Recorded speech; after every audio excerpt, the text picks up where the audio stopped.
when would I know that I need help? When would I know that I need like someone professionally to be able to come in and to be able to help me? Like what does that look like? Yeah, that's an interesting question. I think that if you identify with any of these things that we've talked about, like you feel paralyzed and you feel like you keep putting particular projects off for another day and you still continue to feel overwhelmed by the lack of systems, I think that that would be your alarm sound. Welcome to Relationships, a Do Better podcast. This podcast explores conversations every couple should be having and how we can do better as partners. I'm Jonathan, otherwise known as Do Better Jonathan. Hey, I'm Justin, a therapist that spent over a decade helping couples.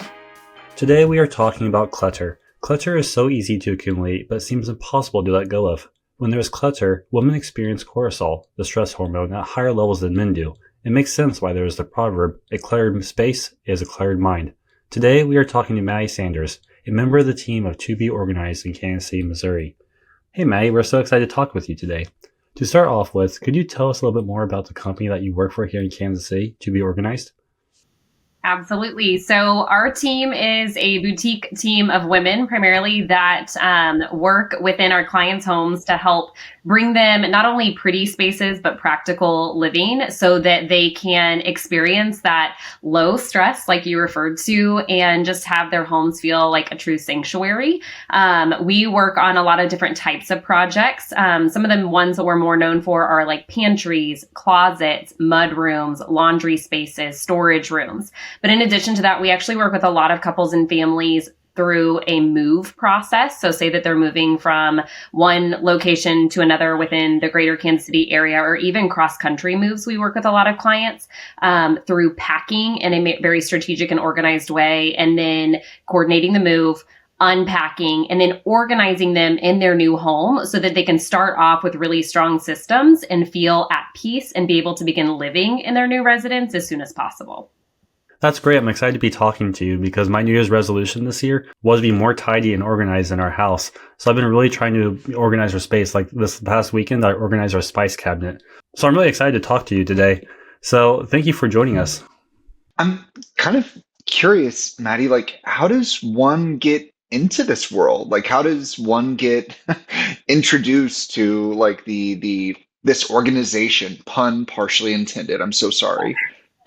No, that's totally fine. So, my path to be organized is probably a little unique compared to some of my other colleagues. I actually work as our head of sales and client relations, and so my primary job is to field inquiries, to go on consults, and view a client's home and determine what number of hours or how many people might be the best fit for their project based on the scope of how much stuff they have and how long it will take for us to get it into shape. I have a background actually in event planning. And what's really interesting about that is in every work role that I've ever held, it is about connecting people with the right vendors or partners or products that are going to solve their problems. So that's where I find the most joy is being able to make those connections and kind of work and networking. So my family was growing at a very rapid pace during the pandemic. And my husband and I were realizing that my role as an event planner was becoming a little bit more difficult for me also to feel at peace within the home and my role of managing our household. And so at that time, I had tried to explore some other part-time options to be able to supplement some of that income. I had come across from a mutual connection, this To Be Organized business. And I thought, that's really interesting. I've watched that home edit show. Like that it looks really cool. And a friend got me connected with the owner of our company, Chrissy.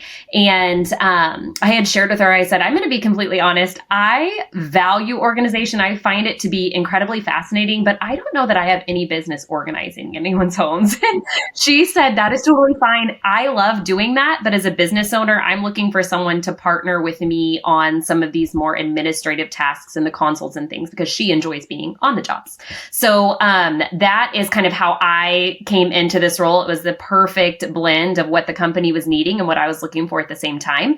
Aside from that, how did To Be Organized come to be? We are a part of a franchise. So there are several locations throughout the United States, but this Kansas City one is a locally owned small business. Chrissy is the franchise owner, and it is all independently operated within our small team.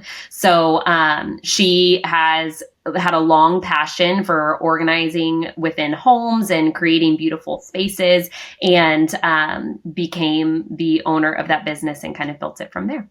Maddie, I mean, one thing that is so impressive about you and is so impressive about event planning is that, I mean, so much of your career, it feels like it's really just kind of like centered around stress. It's like, I mean, this is like somebody's best day of their life that you're trying to be able to organize and you're trying to be able to put together.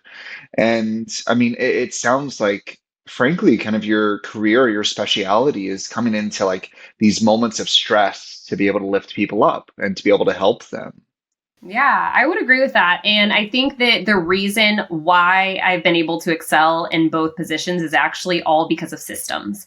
And I value a system being in place because I think once the system is developed, it's a matter of like plug and play and going through the process, of course, with customized tweaks and things like that. But like a wedding typically follows a particular sequence, the process of organizing someone's home follows a particular sequence. And we can look at like a before and an after in both of those scenarios, like whether it's a room transformation in the event planning world or a room transformation within someone's home. You're taking chaos and creating calm for them. So I think that is, yeah, it is interesting that in both of those realms, I'm helping to manage stress, lower cortisol levels, whether that's a mother of the bride or a mother of littles, as well as just all the members of the family who benefit from a more tidy and organized home. You were talking about systems in there and saying that, it all comes down to systems, and that's kind of how to stay organized. So what systems do you recommend, or what advice do you give to people who go through your services? Sure. Sure. So we absolutely will provide like help or consultation to people who are interested in working with us. But I think something that anybody can benefit from, and John, as you're kind of doing this at the turn of the year, as well as a lot of other people with their New Year's resolutions, the biggest thing that I can encourage someone to do is almost to edit the space first. So before you start going out and buying bins at the Container Store, at the Target aisles, the clear acrylic, all of that's really pretty, and you think, if I have these things, then I will become organized. You actually need to pause on buying anything new and instead start to pare down the stuff that you already have. The more things that you own, the more things that will own you. And there's a lot of times that we're holding on to old samples of things. Maybe you're holding on to worn out clothing that doesn't serve a purpose for us in life anymore. Maybe it's old broken toys if we have children in their playrooms. And this visual clutter that builds up can be very overwhelming. So the very first step that we do with any client that we're working with or that we encourage someone to do is to pare down and to declutter. Once we can get through that part of the process, then we can actually assess what we have and what we need to access at any given point of the day and create a system to be able to easily access it, and not only access it, but return it to where it goes afterwards. That is kind of the pain point, I think, for marriages and then also for families, is that something gets moved from one place to another. And then there's this bickering almost sometimes about like, well, where did you put this? Well, I can't find this, but you said it was supposed to be here. If there is a designated home base that said item always returns to, there's less conversations, there's less energy going toward that item, there's less just conflict surrounding that. So the decluttering has to happen before you can create the systems. What are the systems that we're typically using? We are containing items. So if things can get shuffled around within a cabinet or within a drawer, they're not going to stay organized. But if you can give them a contained space, that is really helpful. So we will work on categorizing and then containing all of those items. And then we even take it one step further and we do a pretty handy labeling system. So just like you would want to label all the spices in your spice drawer that you just worked on, you also need to make sure that you have very specific labels for where things are supposed to return to. It just eliminates a lot of the brain work and conversation whenever your family's all on the same page about where stuff is supposed to go. Okay, so first step is declare, get rid of stuff. And I bet that's the hardest stage for anyone and everyone.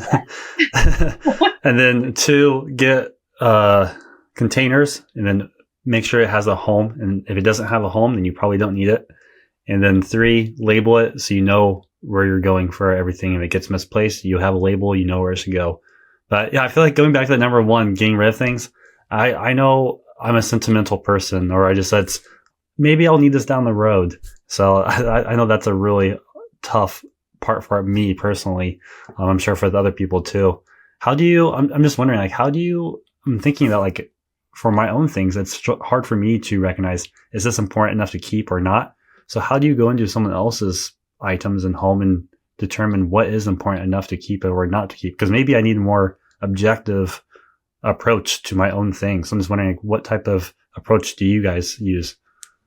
Yeah. Well, I would say that you are not alone in feeling very strong emotional attachment to your things. It's actually said that we hold higher attachment to the things that we already own than the things that we may bring in down the road. So just because you did invest at one point energy into purchasing that item, and as well as money, or maybe it was made for you or somebody gifted it to you. So there's all these layers of emotions tied to that. So it can be really tricky to funnel through those. That's how a lot of our clients feel. And that is the part of the process where a lot of them become very paralyzed and they say, you know what? This feels like too much today. I'm going to deal with it later. And they kick the can down the road, and then the clutter continues to build, and then it kind of gets out of control from there. Some of the things that one thing that is really helpful is that we will actually sit down with our clients and talk first about their objectives or their goals for the space that they're working in. If it's a storage room, for instance, this is where we have a high emotional attachment probably to a lot of the things, whether it's old decor items or family mementos that have been passed down. We do have a series of questions that our team members are really gifted in gently asking, because we never are going to tell people they have to get rid of stuff. We're not coming in to be like the hoarder police. And most of our clients aren't hoarders. They feel like it. They don't have a container for their things. So it feels really out of control. But we have like a series of questions that we will ask to kind of help lead them to a place where they could decide if it was something that they wish to let go of, or if it was something that needed to be held on to. And a lot of times when you have that third party that you're having that conversation with, that conclusion, you can get to there a lot faster because you stay focused in the moment, and you are a little bit more, maybe ruthless is the right word, or maybe a little bit more discerning when that time comes, instead of feeling like, this is something I can deal with later. There's a little bit of a pressure element, and this person is here to help me today, and it's a decision that needs to be made. That's really all that clutter is a bunch of decisions that need to be made and snap judgments. Okay, well, I'm going to be motivated. All right, it's time for me to make decisions, I guess. You've been working on like your Ohio thing. I noticed that on some of your content, the only handle it once. And that, I think, is a great way when we're talking about upkeeping systems, is to run yourself through that filter. And whatever mantra you need, whatever acronym you need, but just to remember that, like, we're making this decision one time and then moving on. Because the more that we stir up and re-stir up this decision over and over again, that's just time wasted that could be spent in enjoying moments with your children, with your wife, with your friends. Like, the more that you're dealing with stuff, like, that's just not a way to live life. You just need the stuff to serve its purpose and go back to its home. And then you can go on and live your life. I know that you kind of mentioned like the little sentimental aspect really kind of like related to our stuff overall. And I know what's kind of funny is that, so number one, my disclaimer is that my wife, she is absolutely the organized one. Like, she is the one where I think that my sister-in-law came over and she's like, "You have the most organized junk drawer I've ever seen," which is oxymoronic. But I know that, like, where my wife and I like differ a little bit in regards to holding stuff, I would say that it's actually kind of around like the sentimental value overall, where, and for us, there's nothing like more sentimental than like having kids, where, so what's tough and where I have a tough time overall with like to be able to keep her, to be able to let go. By the way, my preference is to let go of it all is when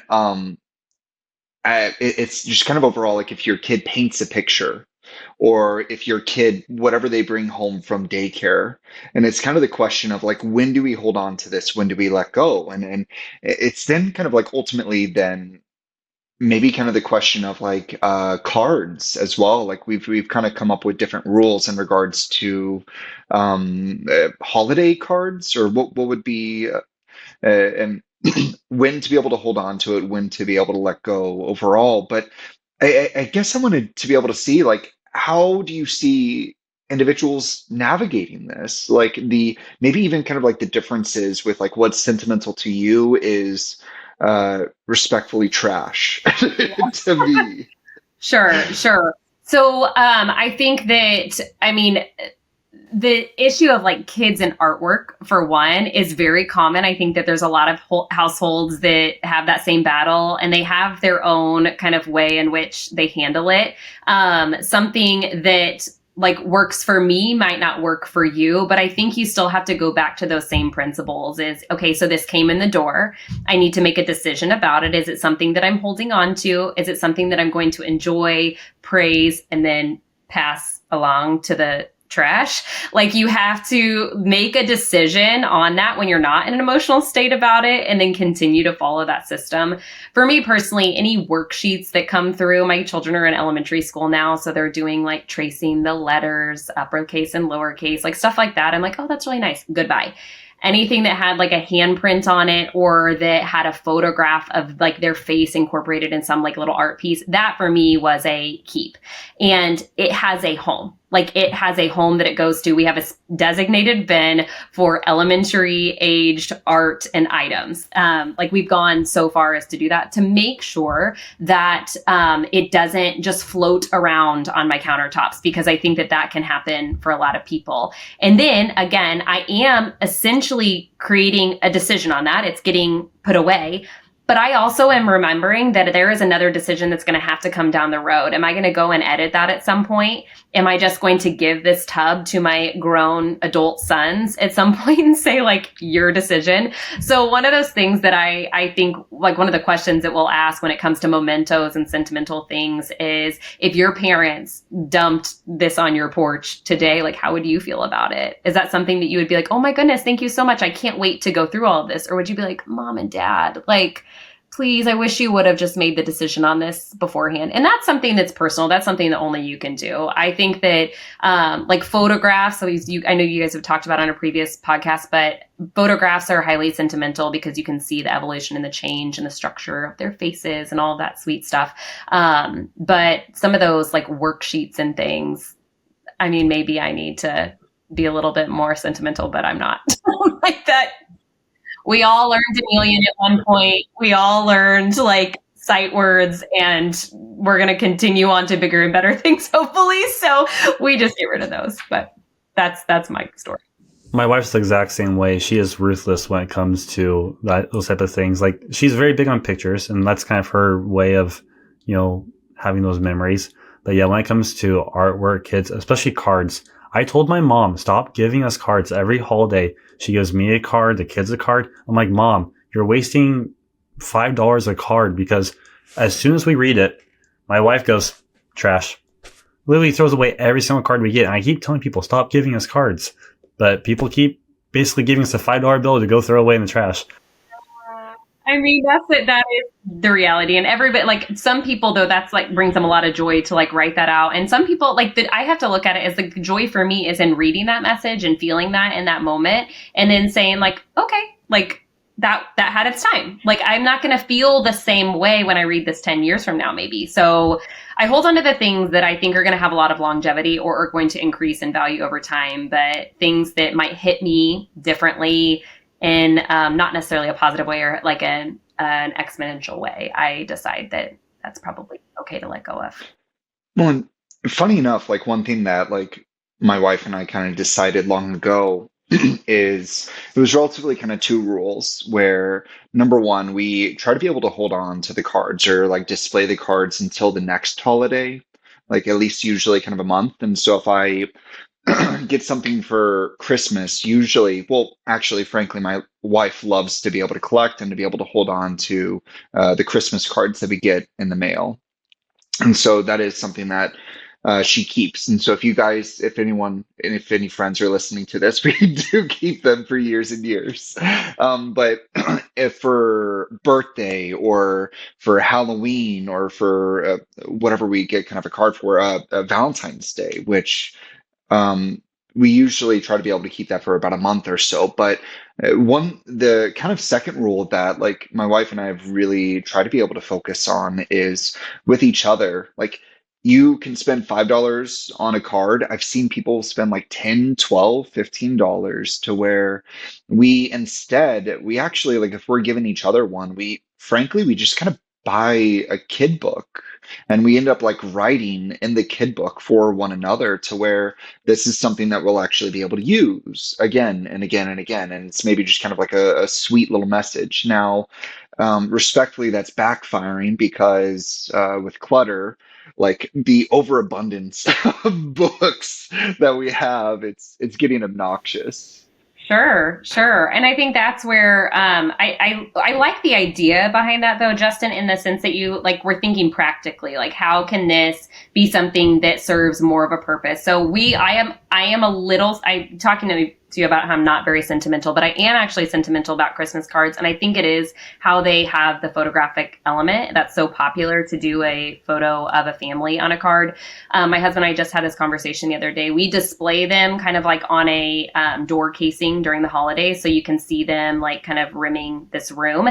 And then after the holiday passes, I usually pull them down and I will do a hole punch in each of them and put it on like a ring. And then they sit out almost like as like in this little bowl on our coffee table during the holiday season. So I pack it away with our holiday decor so that next year I can look at like who sent a card. We can admire those kind of like you would a coffee table book or something. But I took that piece and gave it a little bit more purpose. And I know some people will put them like in a photo book so that they can hold on to them. But that's because that's something that we enjoy. Not everybody does. Some people get them, and they're like, oh, that's lovely. Pass it along, recycle, whatever. I think that you're going to have to make those decisions. Your home is a very personal space, so it should be a reflection of you, and it should be what makes sense for you to be able to function. Now, if it's getting to the point where you are overly sentimental about every single thing, that's where we have to like filter it down a little bit and just use that discernment, like I talked about earlier. That's a great idea of the coffee book. I'm gonna steal that idea. Growing up, my brother wanted to keep every single one of his worksheets, artwork, every single thing he ever did in school. He wanted to keep. So in my mom's garage, because, you know, of course he didn't, when he moved away, he didn't want to bring this with him. He kept this in my mom's garage.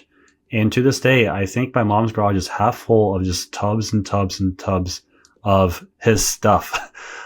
So I know you mean like there's definitely a limit of being sentimental about things when it doesn't matter, because, you know, the last time he's gone through one of those and looked at those artwork or worksheets, not since he put it in there 20 years ago. It's true. It's true. We actually work with a lot of clients in their later years who are downsizing, maybe moving to a community or are just downsizing their homes. And it is really astonishing how some of our clients have held on to some of those things for so long. And that is where our help comes in, because they just can't, like, they really do just feel paralyzed by the decisions that have to be made. And they feel like they're throwing away this piece of the past, when really it's just been collecting dust for so very long. So it's an interesting thing, like our tie to our things. And I interact with a lot of different clients that are in different life stages, and a lot of them are younger with like younger families, and they're kind of, you know, they're not quite to that end of life yet, but they're setting themselves up. Whatever decisions they're making right now are going to impact that down the line.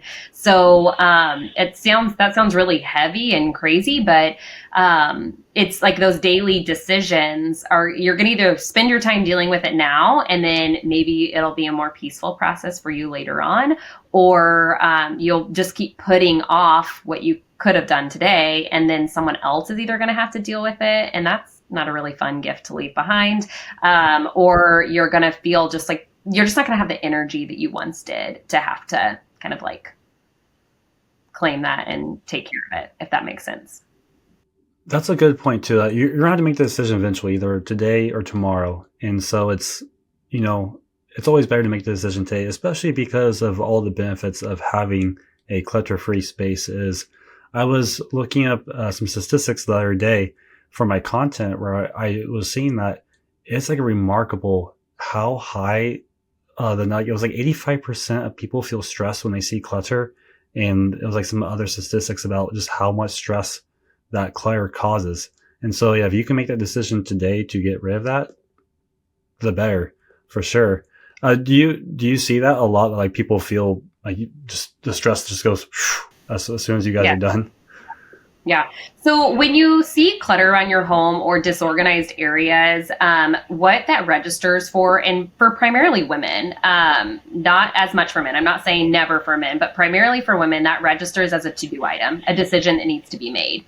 And like, I think sometimes when we think about a to-do list, we think about like to-do list and the things lining down below it. But I need you to actually get the visual of this to-do list, like piling on top of your head, and that weight continuing to like bear down on you. All these decisions that have to be made as you're just going from your bedroom to the kitchen to the laundry room. Like all these little things that you see, you start to register as like, I need to take care of that. Oh, I need to call this. Oh, I need to do this. And it just feels like by the time you can get from one end to the other of your house, you feel incredibly overwhelmed. So yes, when we have clients that we have turned and transformed spaces, the type of messages that we received afterwards, like it is an insane dopamine hit right away. They just want to keep going back and visiting the newly organized space. I'm sure like even if you've ever organized a junk drawer before, you just keep going and peeking. You're like, oh yeah, that looks good. Like I did that. That was productive earlier today. And it gives you this little bit of satisfaction. And we've had clients that have joked and said like, they're going to sleep in the garage tonight because it looks so amazing. And they just want to be able to take it in. So it's incredible the load that lightens for them, and then how they feel like they're able to upkeep that because they had someone else set it up for them, and all they were responsible for then was keeping it in order and returning things to where they were supposed to go. It just alleviates so many like stressors for them in their day-to-day life. There was a quote that you said at the very beginning that I really liked. I actually wrote down, and I kind of wanted you to be able to unpack it a little bit more if you didn't mind. And so you stated, the more things that you own, the more things that own you. Hopefully, I'm doing it well. Tell us maybe a little bit more about that, and maybe like, what do you mean by that? Sure. Let's just, I think it helps to kind of get a visual. When I'm talking about owning you, I mean owning your time and owning your energy. And they're going to suck you out of what you really want to be doing and instead pull you into managing them. And I'm talking primarily about clutter here. So as you visualize like a cluttered kitchen counter, and you've got the water cups from the day that have stacked up, and you've got the school papers that have been set on the counter afterwards. You've got the lunch boxes that need to be repacked for the next day, and your set of keys, and like all these things. Just imagine them all. And really what you want to be doing in that moment is maybe enjoying a television program with your significant other, or you want to be able to like crawl into bed and like call it a day.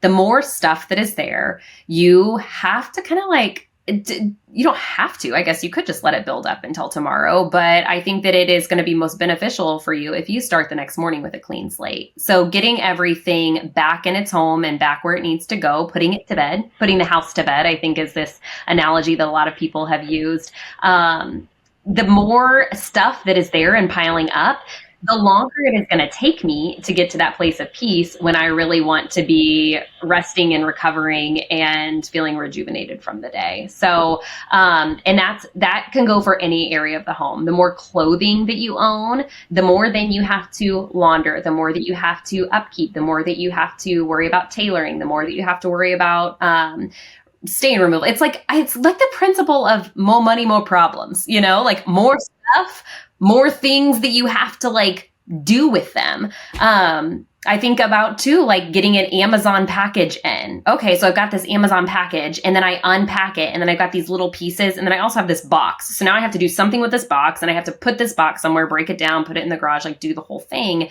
That one little item just added or subtracted minutes up to hours of my day every day because I was like managing it. And the same goes for any area of your home. So the less that you have like in your possession and the less that you're holding on to, and I'm not a full-blown minimalist. I'm not going to say that that is the answer for everyone, but I think that there is something to that movement and being able to just create a little bit of space in the brain, because your physical space is not cluttered and just not overtaken by things. Yeah, I like what you said, like at the end of the day, having a reset, because that's something that we always try to do for that. At the end of the day, before we go to bed, we, clean the kitchen, we put all the kids' toys back and just kind of reset the space for the evening. And then also, I see a lot of times when I go to my friend's house, sorry friends, I'm kind of calling you out here, that they have like kids' toys and just kids' things like all over, like the living room and such. And we have like a very much, I guess, a theory. I don't know, or are we heartless? I don't know. But we separate our kids' toys from our living space because it's our space and we only bring in a couple toys at a time. And at the end of the day, we always put them back where they go. But I go to like my friend's house and I see, kids' toys out in the living room everywhere. Like, what do you see? A lot of times you said you work with young families. Like, what type of organization tips do you have for those families, or what do you see normally? Like, I guess I don't know if I'm the normal one or they're the normal one. No, I think it's all across the board. So I think that your friends that you're referring to, that's very common. I think that there are also families that are doing things and structuring things very similarly to how you are. I think there's a lot of factors at play. And I think the age of the children plays a really big role here, at what age you can begin starting to incorporate, or I guess, pull them into some of like the chores and the tidying and their comprehension and understanding of being able to put things back where they go. It is actually interesting. We do a lot of playrooms, and our children that we work with sometimes are actually getting them involved in the process. It can make things take a little bit longer, which isn't always great from like a cost standpoint. But I will say, from maintaining the system, the pride that they feel about being able to see like, oh, this is where my blocks go and this is where the Legos go. Like, they can understand these systems a lot better than I think we give them credit for. And they almost get trained like early on to tidy and to put things back, which makes things a lot better.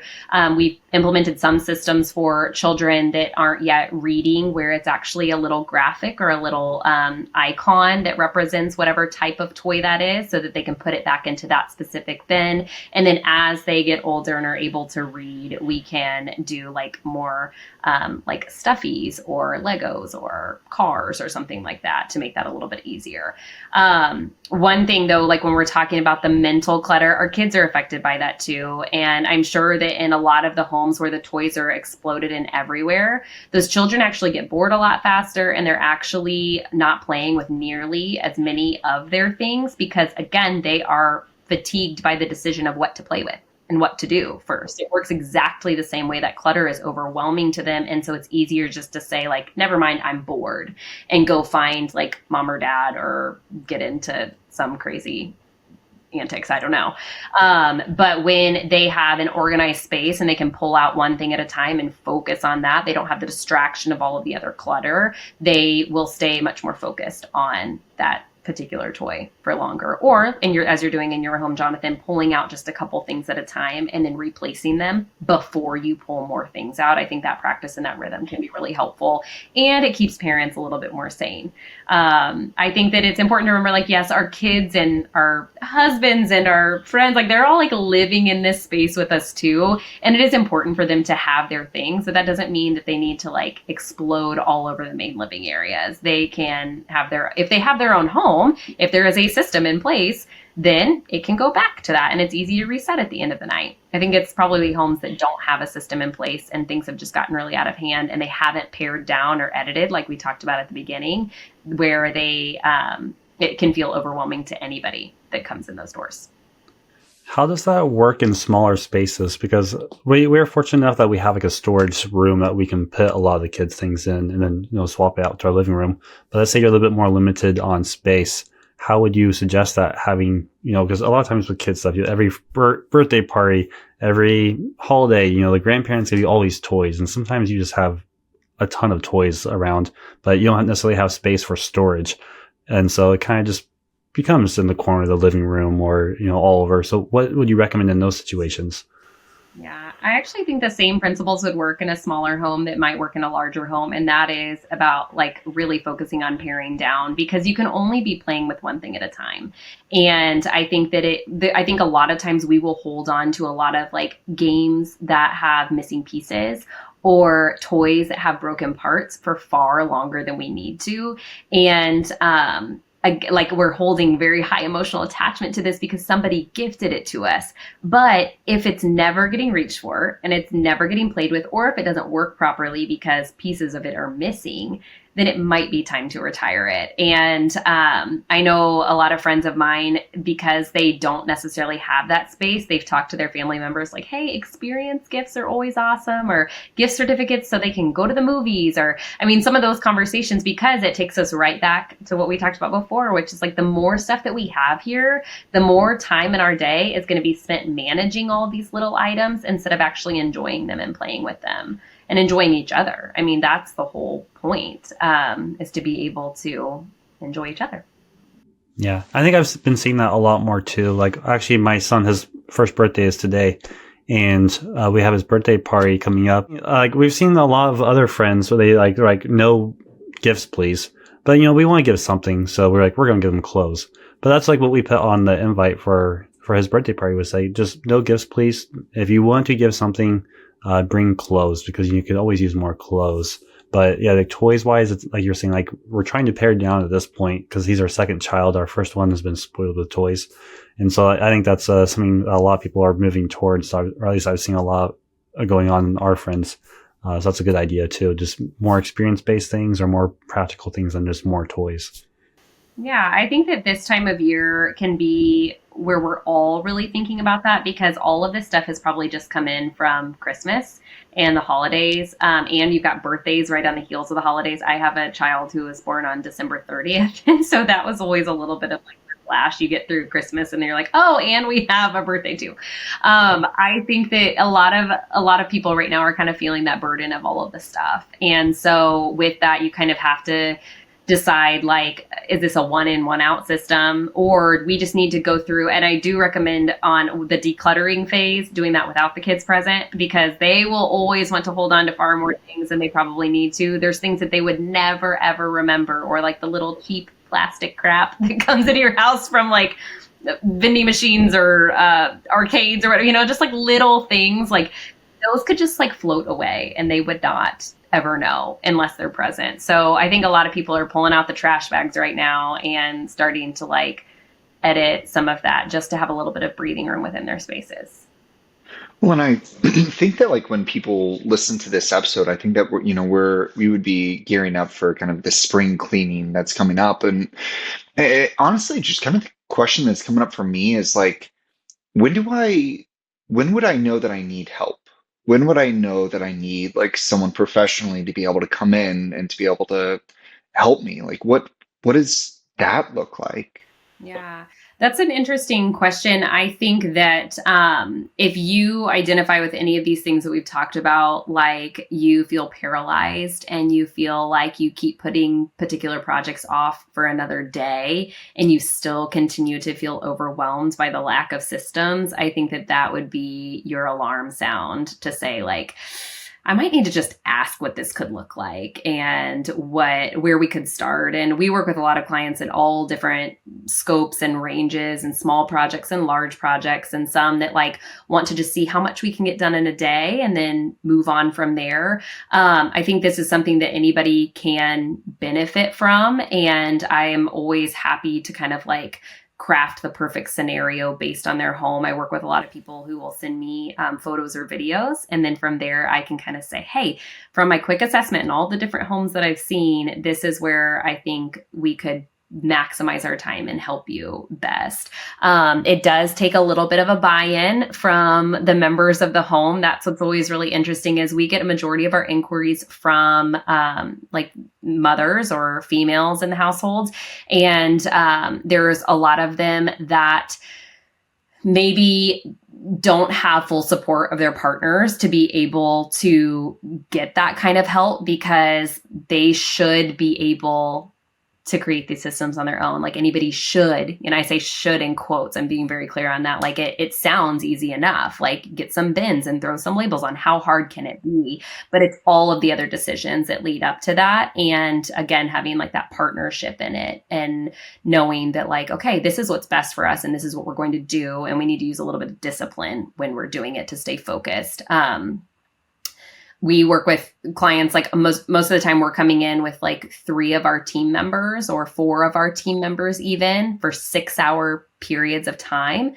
That is 24 focused man hours to declutter a home and to whip something into shape.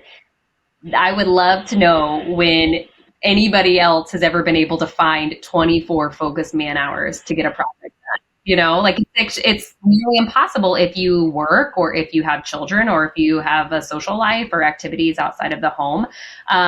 So it's what you might take you weeks to do with the little pockets of time we can get done really quickly. And then what that does for you is it allows you to enjoy your space that much quicker and leave some of that decision fatigue behind. All you then have to focus on is maintaining your systems. So in short, Justin, I would say, if you are feeling fatigued, if you're feeling overwhelmed or burdened by your things, just know that there are people that you can delegate that to. There is a cost with that, but it's either going to cost you financially or it's going to cost you your time and your energy. And you just have to decide what trade-off makes most sense for you. And kind of one piece, or at least what I've seen with a lot of people when they discuss their house is it almost feels as though like when they don't love how it's organized, when they don't love like the clutter that's associated with it, man, it just feels as though there's so much shame really kind of associated with it. You know, like I don't know if I would even want someone to see this. I'm embarrassed Yeah. to have somebody see this. Yeah, we hear that all the time in my role and doing consults for people. There are a lot of people that are embarrassed or ashamed, and I reassure them, like, I've seen everything. And the projects that maybe feel so overwhelming to you are actually very exciting for our team because we're visionaries and we can see the potential. So not to be worried or self-conscious about that. But I mean, think about that and how if they are feeling that way and that shame, they might not want to host people because they feel embarrassed about their home. If their home stresses them out, why would they want to add more people into that space? And then they might be missing out on some really sweet moments because they can't get out from under their own junk, for lack of a better word. So I think that, the shame spiral with all of that can be overwhelming and feeling like inadequate or ill-equipped, or like I just can't continue to keep this system up because I've tried this 1,000 times and there's no way that will work. Well, the thing that's really interesting about our team is we've seen all different scenarios and we've worked in all different types of spaces. And with that experience comes a lot of like great recommendations for things that are going to be sustainable for them. And sometimes you just need some third party to like help you think outside of the box because you get in your own head about it and you can't really see the light at the end of the tunnel. Speaking of sustainability, for people who, they're overwhelmed and they kind of have this initial struggle of they have all this stuff they need to declutter. Do you see people kind of revert back to that? Or once you develop these systems in place, they're able to stick with it and continue it going forward? Yes and no. There are clients that will revert back to their old ways because they have some other things maybe that they will still need to kind of deal with in terms of overbuying or not keeping the editing going. Because again, as you continue to bring more things into the home, if things aren't coming out, then you're going to max out your space at some point. Like that's kind of the reality of that. So we do have some clients where we work with them on a monthly or a quarterly basis where we come in and we help to refresh, but it is almost that accountability. Like I don't know if either of you or if you know people who have cleaners that come and deep clean your home. Yeah. But then like the days leading up to that, you're doing all of the picking up because you know that they're about to come. We do, some of our clients, they just need that extra accountability. Like you would hire a personal trainer to keep you accountable, or just any sort of professional you're delegating to. We do work with some clients to kind of help keep them on pace. So that's totally dependent on needs. There are some though where they just take so much pride in their systems that were developed for them and they follow the rules and they are really good about paring down and they don't need us to come back as often, or they've been inspired to then go and tackle other projects in their homes because they have this boost of motivation that they didn't have before and they kind of saw how we did it, or they maybe participated in the process and then they really feel like they've got the tools in the toolbox to be able to try it on their own. And that's really exciting to see. We want people to feel like they have like practical spaces to live in and they can take pride in their homes and they feel excited about coming home at the end of the day instead of like dread and a list of to-dos that need to be tackled. Yeah, I like how they're included in the process too, so that way they can learn it. And like you said, if they want to do more, they can. Yeah.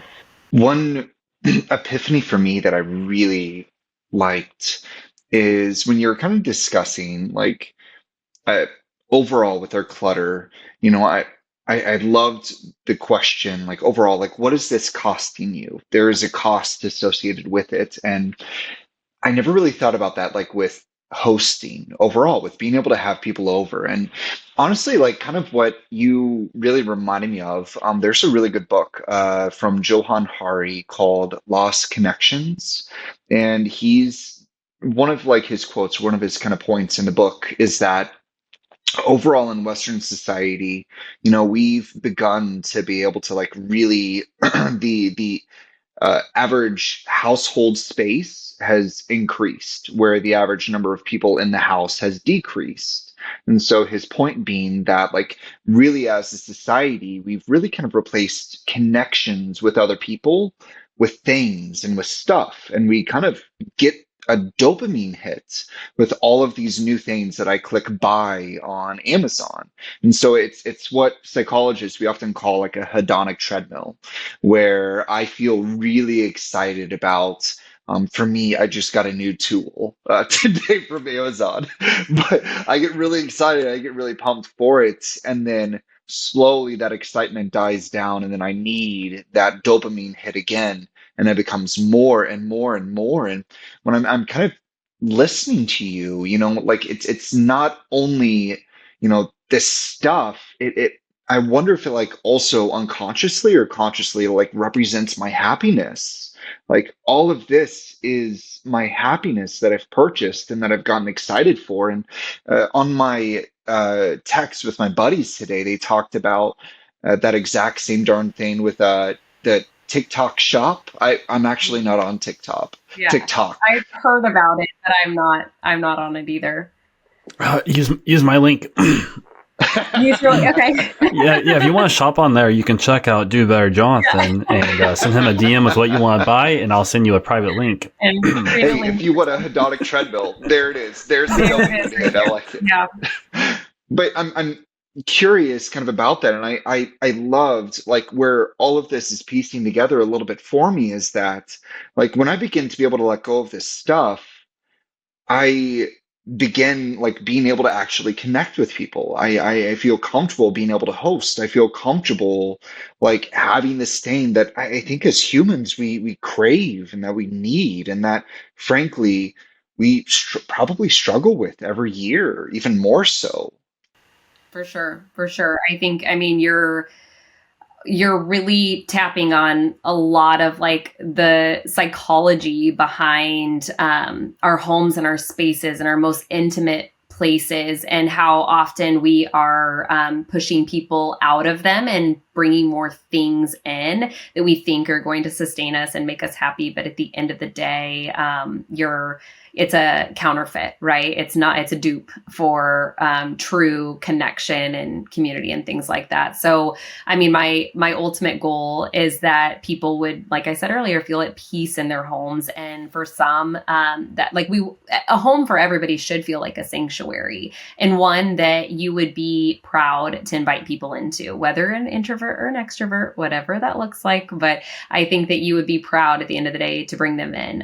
It's kind of like my husband always was raised with the idea of like a look good, feel good mentality. When you feel like you're put together and you look your best, like you just feel better and you exude more confidence. You have higher self-esteem. You don't feel burdened by other things. And I think the same thing works with stuff.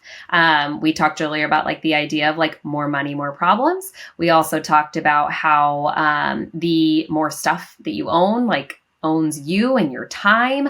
It's a treadmill, and it's a constant feeling of needing to supplement like true contentment. And the more that you can just be content with what you already have, most of the things you have probably work just fine and don't need to be replaced just because of what we're seeing on social media or whatever. You know, like there are beautiful ways to make your home feel practical and purposeful and intentional, to give you maximum amount of enjoyment out of your space. I think that a lot of times people are like, we need to move. And it's like, no, you don't. You actually just need to get rid of some stuff, and you're going to have a ton more space to work with. You just need to find contentment in what you do have here.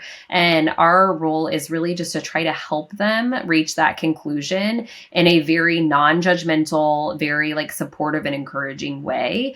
I think it's definitely a part of a larger societal puzzle. But that's like our piece in it, is trying to be able to help lead them to that piece. So this has been really interesting for me because a lot of my content I've been doing recently has been more on the maintaining piece.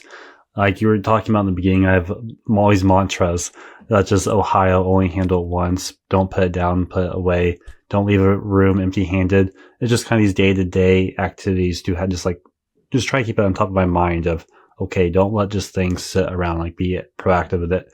But it really comes down to, we've done a pretty good job of having a home for everything and putting things back where they belong. And so I realized that I've been thinking about this on some maintenance portion, but a lot of people struggle even getting there because they have too much stuff, or they haven't established homes for their things. And it's been a really good perspective on me of, okay, a lot of people struggle even getting to the maintenance part. And so that's probably something I need to address more, as I'm also trying to, help other people in their journeys of learning how to be more tidy and organized in their own homes and everything. So this has been a really interesting conversation for me. And there's also just thinking about our storage closet, our kids' room. We have a lot of toys that we don't touch, a lot of things that are just sitting there in boxes that I think we want to keep for sentimental reasons, but really I'm thinking about it. It's like, we haven't touched that in years. We're not going to touch it in years. It just sits there. And I feel like I say me, really this is my wife. My wife is like the most like non-sentimental. She will get rid of everything, hates clutter. So that's where I get a lot of this from.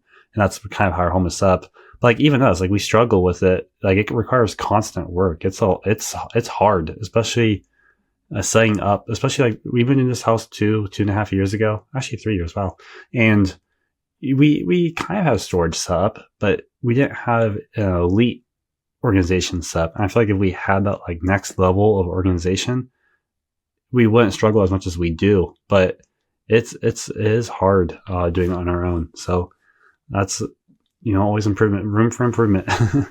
Totally, totally. I mean, you mentioned that your wife tends to be a little bit more like discerning about this, or a little bit more ruthless, and that's where you're trying to kind of like pick up a little bit of the slack there, and maybe lighten that load and lighten that burden for her. I think that that's the case in a lot of households. It's not an uncommon problem. And I think there's just that it's adding to that mental load of everything that needs to be done and tended to and cared for. And unfortunately, it just adds more stress to women than it typically does men. They just can see all of those little finer details a little bit more clearly. And then it just serves as a to-do in the brain and can be difficult. But in having partnership and somebody that can see the benefit of that and understand the value that that could bring to the household and what that could mean in terms of time and quality time, I think that that's where a lot of our clients whose husbands maybe were skeptical in the beginning, once they see the finished product and they realize, oh my gosh, you just lightened this load for our entire family, and like reduced conflict and reduced conversations on stuff that is like, that's not important. Like, we don't want to talk about our stuff all the time, and we don't make memories together. Like, when they actually get to see that in action, they end up being our like biggest hype people ever, because they like refer their friends and their friends' wives and like all this stuff, which is really fun to see that effect. Because sometimes it's more about the feeling that it can create for you than it is even just the beautiful visual that we're able to put into play. You feel lighter. And one thing that in the talk that we had kind of before this with we talked with a professor at Mizzou, and we discussed really kind of like the idea that like, all right, like if it's important to you, then it's important to me. And there was kind of a piece that I was hearing from you, Maddie, that I really liked, where it's really I mean, the point of this podcast is like how John and I can be able to do better, how we can be better and really like be the partners who we think our partners probably deserve or need. And I think what I was hearing you say is, it to not like put it all on them, to be an active partner in it, to be able to show up. And I'm also hearing that like the beautiful thing about like your organization is that like you guys bring that intentionality, you bring that accountability. And it sounds like after this is really put together, maybe that could be part of what like John and I could be able to serve as, to be kind of accountable or to be really intentional with what we're doing and being able to put stuff away rather than, I know this sounds funny. I feel a lot more comfortable in mess. I feel a lot more comfortable, like if there is chaos compared to my wife, where I think, as you guys are kind of hinting at, she sits down and she sees a laundry list of things to do. Where I sit down, I see things that'll get taken care of at some point. Yeah, there's a direct correlation with somebody's ability to relax. And I say somebody's, primarily women's ability to relax in a space that feels cluttered versus one that feels clean and organized. And that is because every piece of clutter, like energy, is being sent out to all of those items, and it's distracting from whatever they want to be doing in that particular moment. So I mean, the benefits for the men, if we can get a calm, relaxed wife, really are great. And I think that should be like something that it's really undervalued. And I think that is something that can create more peace and harmony and fun, honestly, for couples like in full. So having that support, yes. And seeing like, yes, that is something that like I don't see it, but she sees it. And so we're going to honor that and try to be helpful in that. And what's great is that our team, what we do is we eliminate the obstacle of creating that system so that we're not having to go back and say like, okay, yes, you recognize that this is difficult for her. And now you need to put the stuff away. Instead, we're not even going to have you make a decision and decide where to put it. We're going to tell you where to put it. And it's going to go in this little home where the scissors are supposed to go and they always get returned there. And you can like just do it and go. Like there's no, then you don't even have to ask and say like, hey, where is this supposed to live? Like it has a label. It's done. It's like that check done, moving on. And there's just not energy that needs to go there. So, yeah, it is. I think that it's just so beneficial to the entire family, to kids as well. Like being able to create systems that make things accessible for your children, depending on their age. Like if they are at an age where they can get snacks on their own, putting them in a place where it makes sense, or putting them in a place where it makes sense to keep them out of reach. If that is something that you want to do, like we're working through all of those customizations for our clients because every home has different needs and like what feels best to them. For whatever reason, my husband is very much the same way, Justin. He thrives in a chaotic environment. He has no problem taking all three of our children like out and having a grand old time like on his own. Where if he is out of town, I'm like, we're staying at home and we're watching a movie today. Like there's just a difference in how we're wired. And I think it's because I'm thinking about all the stuff that needs to be managed and the water bottles that need to be packed as we leave and getting them back in their place when we come home. And there's a lot of layers there. For sure. I also think that men, we tell ourselves that the mess doesn't bother us because we're kind of too lazy to deal with it. But if you give me the opportunity to go to a bathroom that is sparkling clean and a bathroom that is messy, you know which one I'm picking 100% of the time? The clean one. I know that might be more like a clean thing than like a clutter tidiness thing. But the same principle, I think, goes for a room. If you have an option between two identical houses and one has stuff everywhere and one's completely clean, you're just going to feel better in the clean one or the more tidy one. Even so, it doesn't bother us and we say we don't care. If we do care, we just think we don't because we don't want to have to deal with it because we know if we don't, our wives are going to do it. And unfortunately, that's the culture that has prevailed, and it's been what's been expected of women and not so much of men. And so I think this is a really important topic to talk about because this is a really big step of, okay, here's how we can take a huge step off or a huge part of the mental load off of her. And I know I would pay money to not have to go mow the lawn or take care of the lawn. And so the same principle applies here.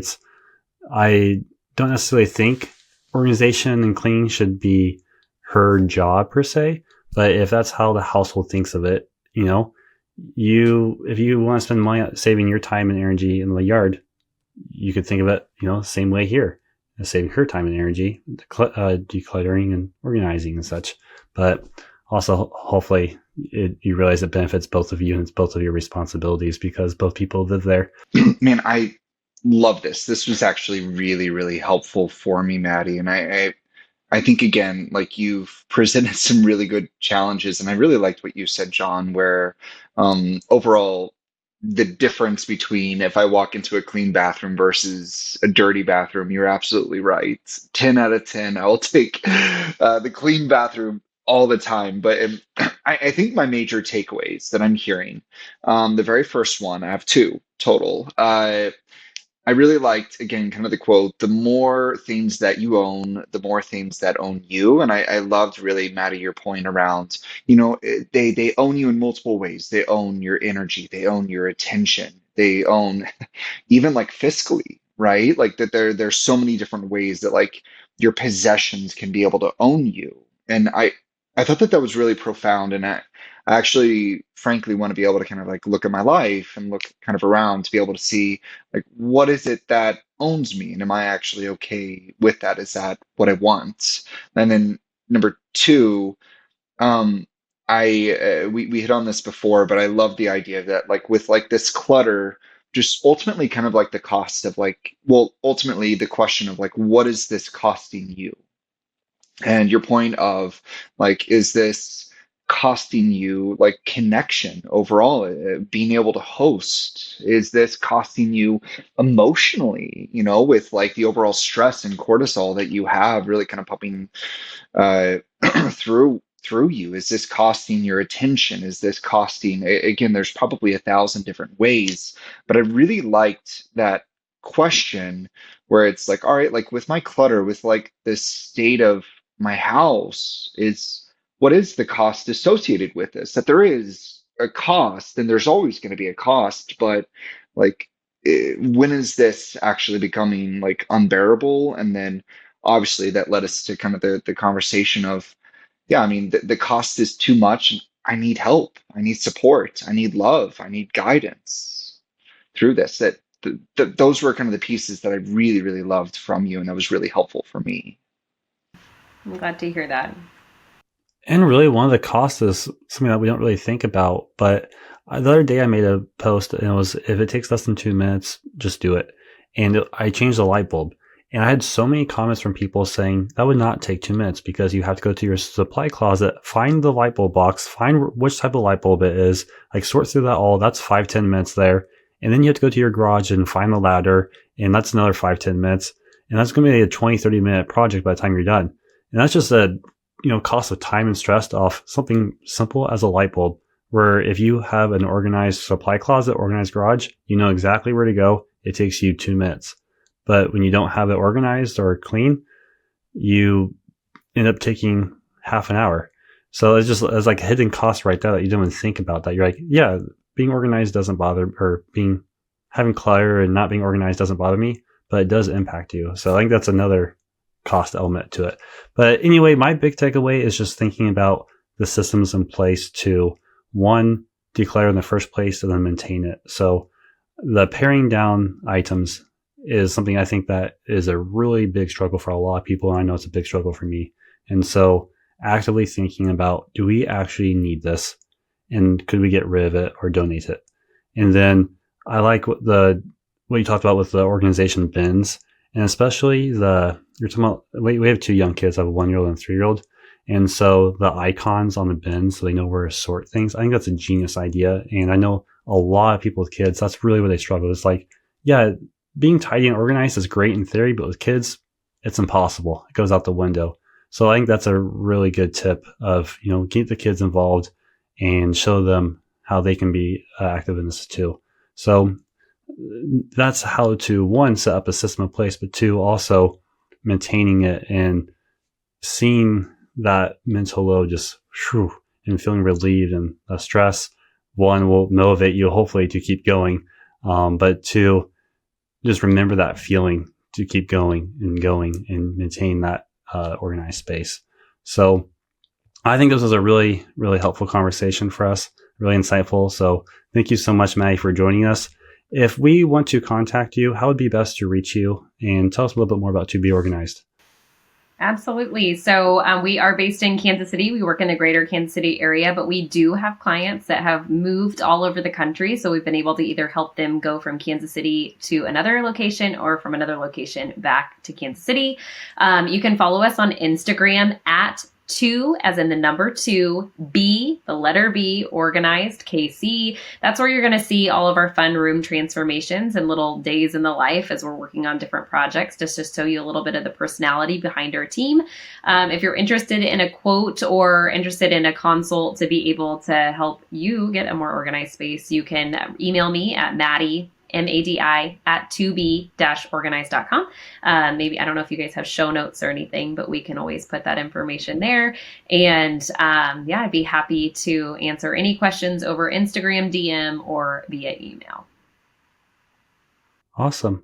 Yeah, the only thing that I want to add is thank you, Maddie. This was absolutely amazing. I really, really love this. I really feel good about this, and I'm really kind of excited for how this is going to impact my life. And maybe like one other kind of like takeaway that I've had listening to you guys is maybe it's helped me actually like have even more gratitude for my spouse and gratitude for her organizational skills because goodness gracious, like that is not my strong suit, I would say. But like really pointing out, I think that this was really helpful pointing out like if you do have a partner that is exceptionally organized, like to be able to notice it and to be able to praise it and to frankly be grateful for it because there's such great stuff like mentally, emotionally that comes with it that I think that that's what I was also really kind of like realizing listening to you guys talk, and I really appreciate that. Yeah, there's huge trade-offs, huge payoffs, and I think similar to Jonathan's example, it's almost an if you give a mouse a cookie ripple effect that can either be a positive one or a not so positive one. It can either be a time suck if you do not have an organizational system, or it can be a huge like enhancement to your home. So I think that there was a lot to be said, even in just these final few moments, kind of chatting about the ripple effect, the impact that that can have household wide. Absolutely. Well, thank you again. And if you're listening, wherever you're listening, please leave a comment, review, let us know how we're doing. We want to know if we're doing well. If we could improve, let us know. And join us next time. We are talking to Aubrey Neal, a registered dietitian. We plan to explore the mental load behind managing diabetes or gestational diabetes. As a partner, what does being helpful actually look like? We are really excited for this talk, and we think you'll like it too. See you next time. Please take care of yourself and the people that you love.